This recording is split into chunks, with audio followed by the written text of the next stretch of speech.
Morning. Trevor Bernard here. Doing some more small ruminants business. I'm here at JSH Rabbitry. And now I have three gentlemen out with us this time. Mr. James. Yes, Mr. He's James. actually next door neighbor. Over Sunnyside Rabbitry. Sunnyside Rabbitry. Yeah. Yeah, and you know, these guys introduced him to this whole rabbit thing, and they work together as a team. This, you can call this a cluster group basically. It's a cluster group of rabbit rearers who have one aim in mind, and that is to grow and make money out of rabbitry. Now, right away, as we see here, this is something that they are pointing out, Samuels. So this is Samuels and this is Mr. Scott, Orion Scott. So Samuels, show us what you're saying here. So what happened is that I put out this rabbit, as in I took this doe to the box cage. But I was talking and I wasn't paying attention to see if he got caught. So, got caught means if he was bred right. by the book. So I wasn't sure. So when I took it out now to confirm it now, I'm going to just hold up the rabbit and I'm going to peel over right here. This is the vagina. Looking at the vagina, and then you're going to look at how moist it is now. Right. So this is indicating that sperm got right here, so and wet up all of this, so we can confirm now that this one was caught. So this is a confirmation that this rabbit was just bred. Right. Yeah, so bred. I'm going to now show you a rabbit that was not bred, and you will see the dryness of the area, the difference between whether it was bred or not bred.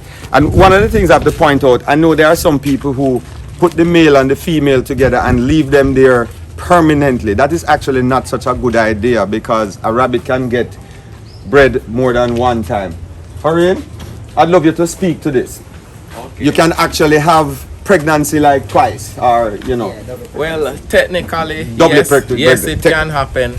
But what can happen sometimes too, if the rabbit was pregnant before and they're bred again, it causes them to like reabsorb the first litter. Also, when you keep a buck and a doe in a cage together for too long, they can have fighting where one kills the other or they both die.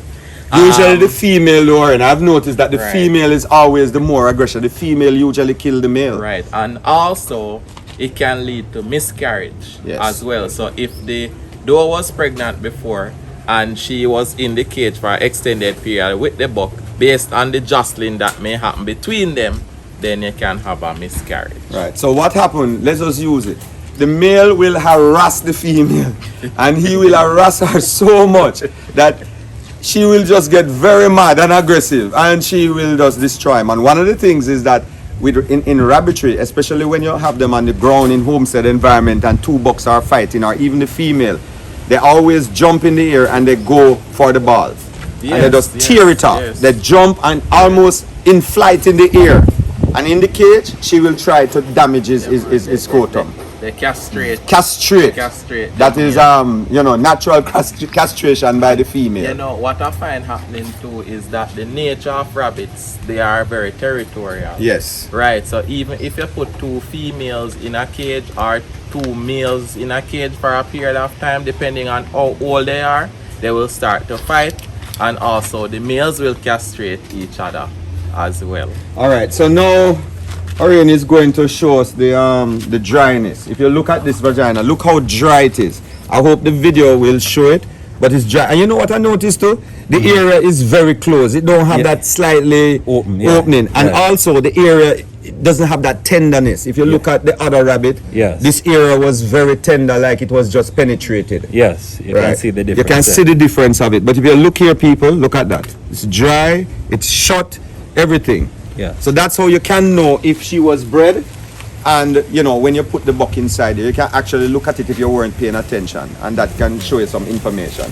So today I'm also bringing across some different automatic water nipples, right? So I think this water nipple, very, very good product.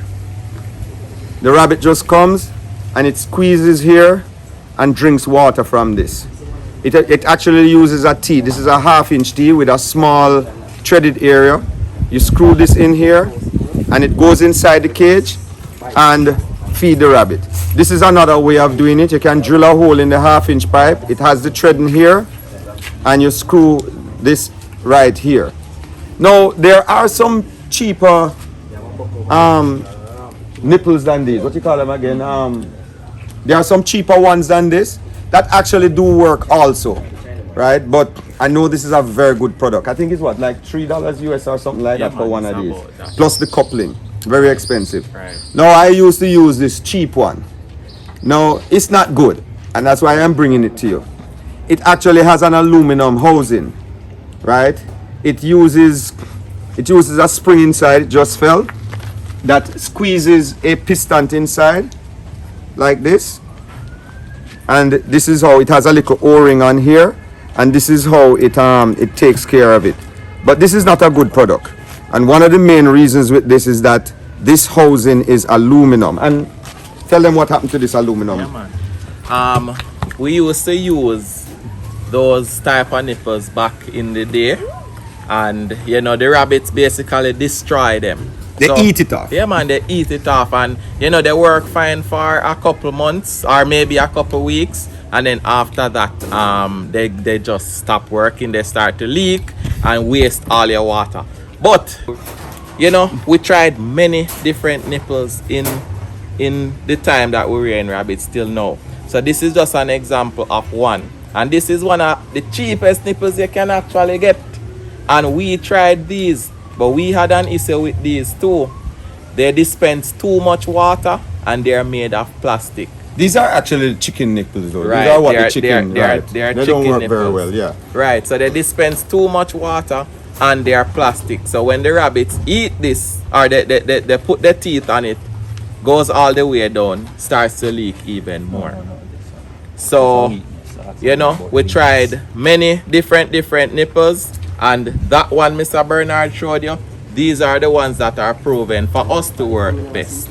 So, and in terms of these nipples also, they have these in brass and stainless steel also, and those actually work well. Yeah, man. Yeah, there's a brass version of this that don't have this plastic stuff on it, and it built out of brass, and it is also works pretty good, right? Now, there is a flaw with this. What is the problems you have with this? All right, so what we do now with this cage, that the 3-tier cage over there, is that we put the waterer at the back. But what we find happening is when this part here goes inside the cage, the rabbits actually eat down this part. So they actually bite it down to the point that it could possibly start leaking, right? So what we have tried to do to mitigate against that is basically just not put this part so far into the cage, so they won't have access to it, so they won't eat it off. But that's the only limitation that we have. Oh, one more thing that I should say. When you're putting in the nipple, you have to be very careful, because this part can easily cross straight. Right, yeah. So you have to be very careful about that. Do you use thread tape on it when you put it in? Yes. And you have to use thread tape to mitigate the leak. Because it would leak. Right. It will leak at times as well. Let us just take a quick look over here. This is a homemade scraper. This is something that, you know, you can look at here. If you look at this homemade scraper, you used to scrape the manure and make life easier. You know, we can make small things like this to clean the rabbit pen, scrape out the manure. You can see the pipe and all of that. I just want you to point out, I just glanced at this a while ago. So now let's take a look at the feeders. We have different feeders here, and let's look at the J feeder. So this is the J feeder. Now with a J feeder, it actually fits inside the cage. We can take a look right here. It fits inside the cage. The feeding is thrown inside here, and the rabbit have access to the feed through this front area. But this works very well. But Mr. Scott was pointing out, which is true, they actually scratch. They scratch this area and scratch out the feeding out and waste the feeding. So that is one of the problems with a J feeder. If you notice this J feeder, it has a mesh on the bottom. The mesh is to take the dust out of the feeding, and it is very important, because when the rabbits breathe in the dust, it's not good for them. That's true. It causes problem. But today we are here to feature one of these type of feeders. Mr. Scott, this is this type of feeder in the pen. If you can see the front of it and so forth. And we're going to take a good look at this feeder. What you said is called Bunker feeder. So Samuels calls this a bunker feeder. That is the name that he called it. Mr. Samuels, what is your opinion on this bunker feeder? All right. My opinion is that this is a better of the two as it relates to the door cages. Right. What about breeder? I mean, not growth. Growth cage. All right. We have not experimented yet with the growth cages, so until that is done. Right. But we still believe that this would be the better choice. We believe, but we have not done the experiment. So the thing is now, Mr. Scott is going to show us one of these feeders. Yeah. If you see, it is put flat against the cage as you see over there, and they put it in two compartments. Mr. Scott here actually built these right here at JSH Rabbitry, and I'm actually coming here now because I'm going to make a copy of it because I want, and I'm here, you know, basically looking at it and so forth. I have seen many designs of this on the internet, but I would say this is his design that I've seen him come up with, you know. Most of the ones I've seen, they have, you know, different kind of shape and all of this. So he made his one like this. He actually put a partition here that two different rabbit can feed here. The beauty with this is that the rabbit don't put his feet in there and scratch out the feeding. Right, he would have to bend his head up in the air to get inside there, and that's uncomfortable. He also drilled some holes in the bottom to take the dust out of the feeding, and also if by accident water or anything go in there, it would drain it. It get good drainage. This is very big, so this would be ideal probably for a huge you know, like growth. Yeah. Right. So this can be made smaller and you know, more economical for, you know, single cages. But very nice design, and you know, this is something that we want to feature here now. All right. So the story about this is we started to use J feeders a lot before, and we realized that based on the cage design that we have, the J feeders weren't working very well for us. There was a lot of wastage, and you know, it just wasn't working for the purpose that we wanted. So when we built these cages, the door cages here, we realized that we needed to make our work a little bit easier. So we needed a feeder that could allow us to feed the rabbits from the top without having to open the cages every time. And based on the fact that the cage is open from the top, then a J feeder wouldn't work. So we made another type of feeder, which was a kind of rectangular, a square kind of feeder. That one didn't work very well. So I was looking at some Russian websites and Russian YouTube pages, and I saw them using this type of feeder, but I couldn't get any measurements. So, you know, after research, you know, I found some measurements, and I actually made one of these that worked perfectly for us. And since then, feed waste has been a thing of the past. These work very well for us. And right now we're considering using these full-time instead of J feeders. So we plan to eventually eliminate the use of J feeders in our rabbit. Typical example, go inside here. This is a typical example of what the rabbit do to the nipple. If you notice in the video, he ate off right around the corner, ate off the plastic. And now this water nipple, the plastic fittings is now leaking, as you can see a while ago. So this is the problem with the PVC pipe. You have to keep the PVC pipe outside. Once they can open them out and bite it, they'll eat it. I think the last time we were here at JSH, we had many discussions with Mr. Scott, and you know, we were talking about this system of cage design, which they have now implemented, and it seemed to be working for them. This cage design is where you have an angle here. They have 3 tiers of cages, and they have their compartments. What is the size of these cages with the floor? 20 by 24. So this is 20 by 24 each floor space. They actually use the 1/2 inch by 1 mesh, and they use the 1 by 1 mesh for around. When you look at JSH and what they are doing here, they build these equipment here to outlast themselves. It is that good quality. Yes, that's true. We haven't had to do any repairs or replacement you won't have to do in maybe since we started putting them up, and that was like maybe 3 years ago. Yeah. We haven't had to do any repairs or any replacement. No whole bite out or rabbit drop out or nothing like that. So this cage design is the ideal thing when you're going into a commercial rabbitry, because you have the 45 degrees. Well, it's less than 45 degrees angle. About 30, so. Cleaning is easier, handling of the cage is easier, everything. I don't know why this door, but I guess Mr. Scott will explain why he put this door in this direction.